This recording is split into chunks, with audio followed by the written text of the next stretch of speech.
Mission Karmayogi is a national program for civil services capacity building aimed to reform Indian bureaucracy. Envisaged by our Honorable Prime Minister Narendra Modi, the mission is launched with a view to create a highly efficient civil service that will contribute more towards the development of the country.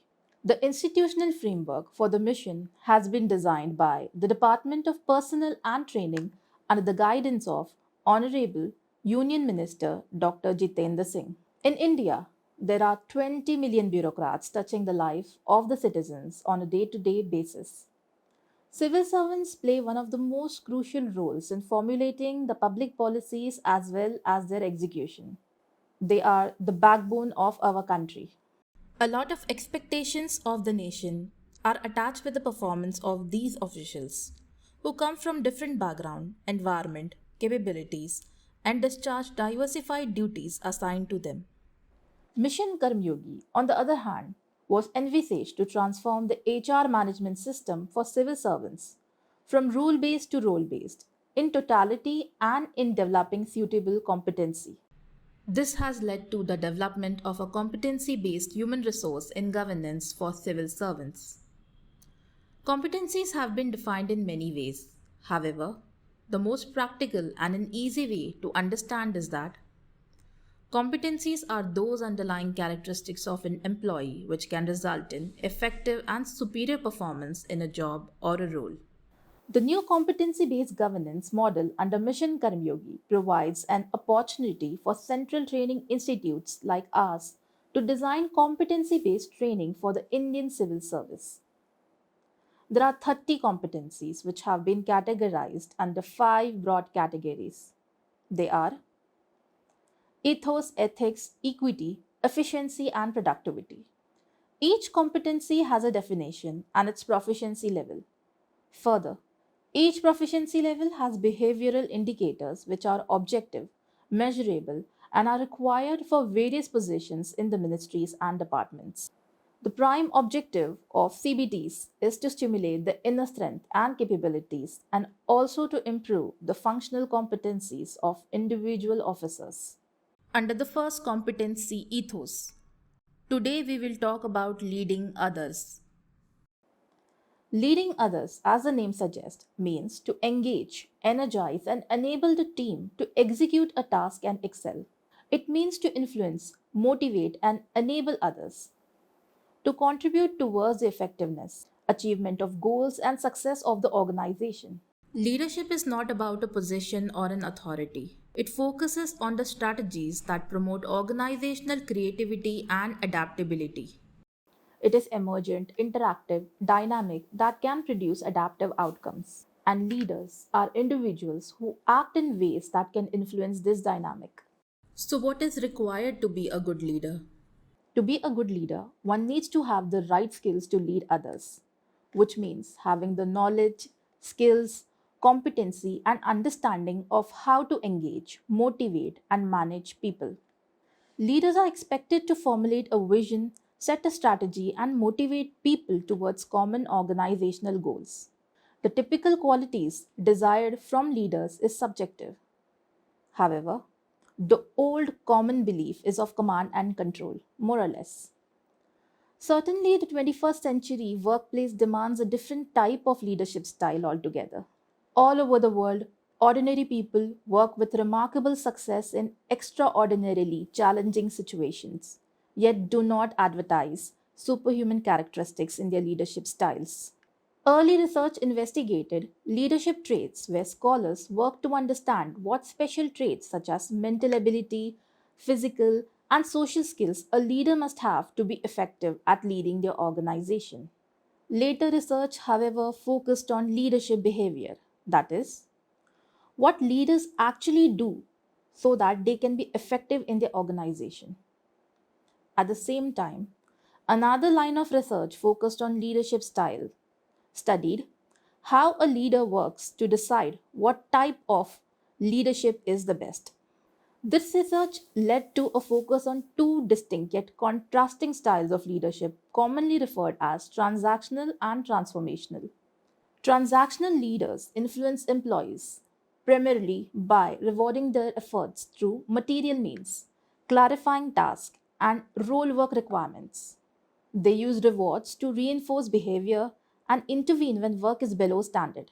On the contrary, transformational leadership style motivates subordinates to work for the collective goal of the organization by going beyond expectations and inspiring subordinates to extend beyond their self interest for the sake of the organization, of course. This both leadership style suggests that leaders exercise intentional influence over people, leading others in the 21st century. The challenges that organizations face now in their efforts to perform is due to the rapid spread and connectedness of production, communication, and technologies across the world. Recent development in theory and in practice have emphasized the growing complexity of leadership. Organizations are not machines, and they should not be treated as such. Since they are communities, we should want them to share the flexible, resilient, and adaptive attributes that characterize living systems. Organizations that believe in learning are able to self organize, self sustain, and move towards greater complexity and order when needed. In the past, perhaps, leader could simply order changes. Even today, many view it as a straightforward process. Establish a task force to lay out what needs to be done, when, and by whom. Then all that seems left for the organization is to implement the plan. Many leaders imagine that to make a change work, people only need to follow the implicit map, which shows how to get from here to there. Organization needs to thrive and survive. So, anyone who has looked at the situation with a reasonably open mind can see that the change isn't optional, it is essential. But then, why don't people just do it? And what is the leader supposed to do when they just don't do it?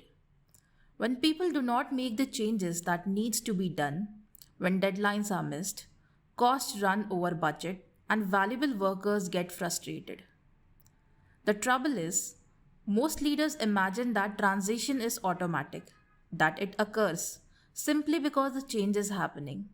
But it doesn't. Just because the computers are on everyone's desk doesn't mean that the individual will transform operations the way the computer or the software seller promised it would. No leader can effectively lead change, which is what leadership is all about, without understanding and ultimately experiencing the transition process. Once you understand transition, you begin to see it everywhere. You realize that many of the issues commonly addressed as leadership, learning, or organizational development challenges are really an inevitable part of transition. Indeed, in today's organization, without experiencing and successfully managing a difficult transition, no leader can be effective for very long. That suggests reinventing most models of leadership development.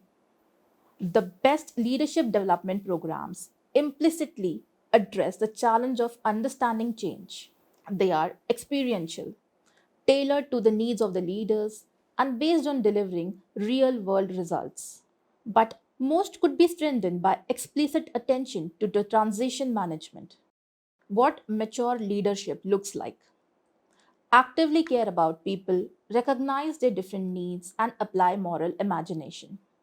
Feel responsible and not burden others with the results of his or her own actions.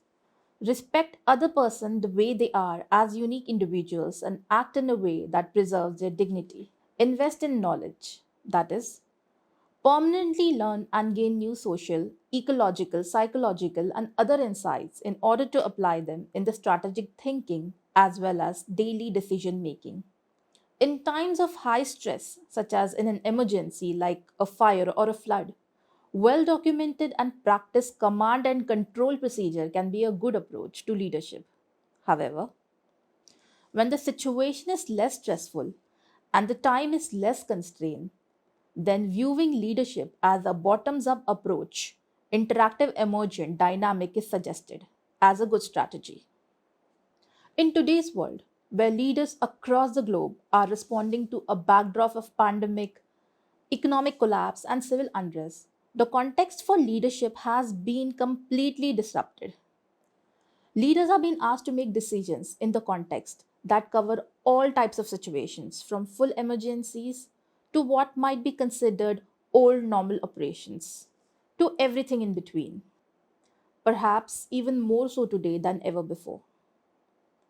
Being a leader is a difficult feat. In such challenging situation, to be able to lead others, one must first get a greater understanding of oneself. Self leadership is all about influencing oneself and cultivating the self motivation and self direction to attain objectives. Understanding who you are, recognizing your desired experiences, and consciously guiding yourself toward them are the practice of self leadership. It encompasses the decisions we make about what we do, why we do it, and how we do it. It is the ability to look inside oneself and see clearly. It's the act of focusing attention on oneself while practicing mindfulness. It's another thing to figure out what kind of experience one wants to have. At the end, leadership is all about becoming the change you want to see in the others. The content is curated with the help of the papers submitted by Mr. Vilas Shivshankar Burde, ITS 1994 batch under the guidance of IIPA faculty, Dr. Sachin Chaudhary. Mr. Burde was the participant of the 47th Advanced Professional Program in Public Administration at IIPA. Thank you for watching.